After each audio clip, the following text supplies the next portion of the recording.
Oke guys, selamat datang di chat terakhir. Di episode kali ini kita bakal membahas cerita yang dijamin bikin kamu takut sendirian. Berjudul Rumah Joglo. Akan ada banyak misteri yang perlahan terbuka. Keanehan demi keanehan akan membawa kita ke satu momen yang paling mengerikan. Dengan sebuah plot twist yang mungkin sama sekali nggak kalian duga. Kalau kalian sudah siap, kita langsung saja bacakan chat horornya. Oke guys, kali ini percakapan antara Sari dengan Rian. Pukul 7:28. Oke, jam 7 malam ini posisinya Sari ngechat Rian. Yan, aku udah di lokasi. Rumahnya gede banget. Gaya joglo kuno gitu. Tapi kok sepi banget ya? Katanya tadi udah janjian sama Pak Haji. Iya, ini beliau ada di teras sama Bu Haji. Pakaiannya bersih banget, putih-putih, sopan kalian. Oke, kali ini Sari udah di rumah Pak Haji dan Bu Haja ya. Di rumahnya itu gaya joglo ya guys. Sopan kalian, aku langsung disuruh masuk lewat pintu samping. Oke, kata Sari, berarti ini Sari udah mulai kerja ya di rumah Pak Haji itu. Baguslah, tugas pertamanya apa? Disuruh bersih-bersih dapur. Tapi aneh. Loh, aneh kenapa ya? Di meja makan cuma ada 3 piring kotor sama 1 mangkok sayur lodeh. Ya, mungkin mereka baru selesai sarapan, kata Rian. Santai aja. Oke, ini Rian berusaha untuk berpikir positif ya guys.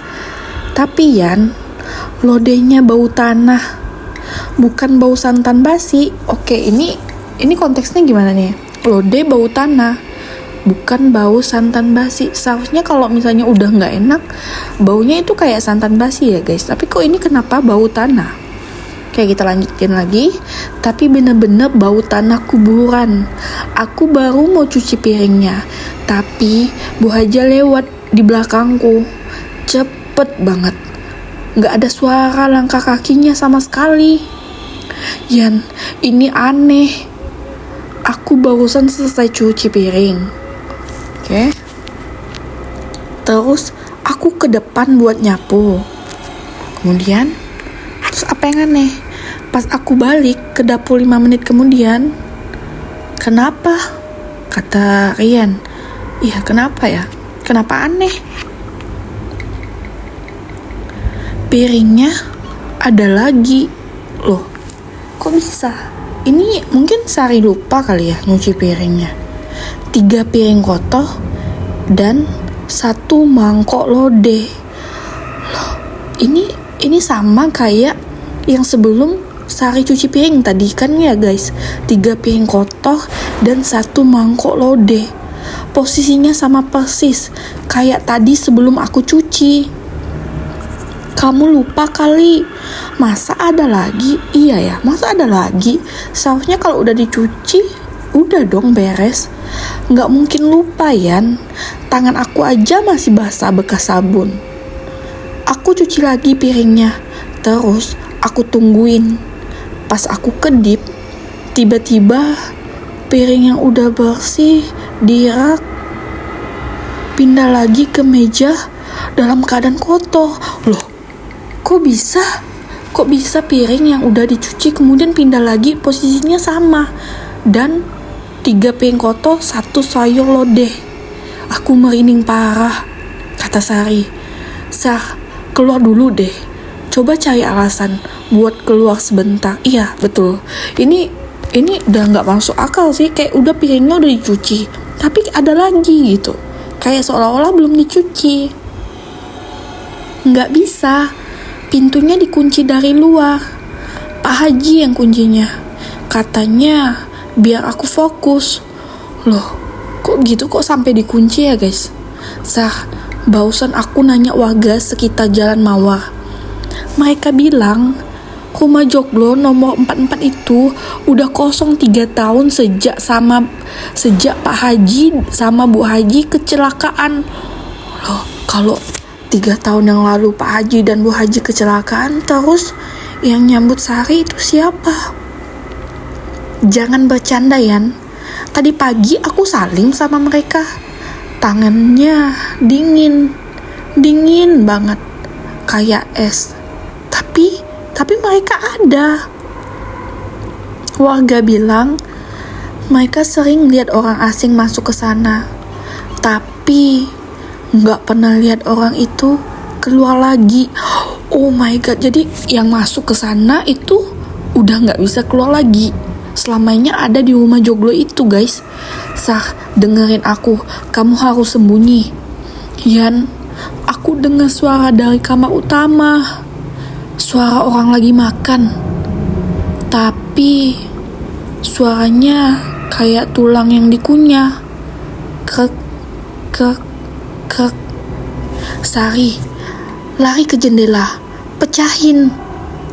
Ya, ini Sari harus kabur sih, ini udah gak beres karena Pak Haji sama Bu Hajanya ternyata udah meninggal 3 tahun yang lalu. Berarti yang sama Sari itu hantunya Pak Haji dan Bu Haji ya. Aku nemu botol air di tas kecil yang dikasih Mak Iban tadi pagi. Katanya, kalau aku ngerasa gelap, aku harus basuh muka pakai air ini. Lakuin sekarang, kata Rian. Yan, ya Allah, rumahnya berubah.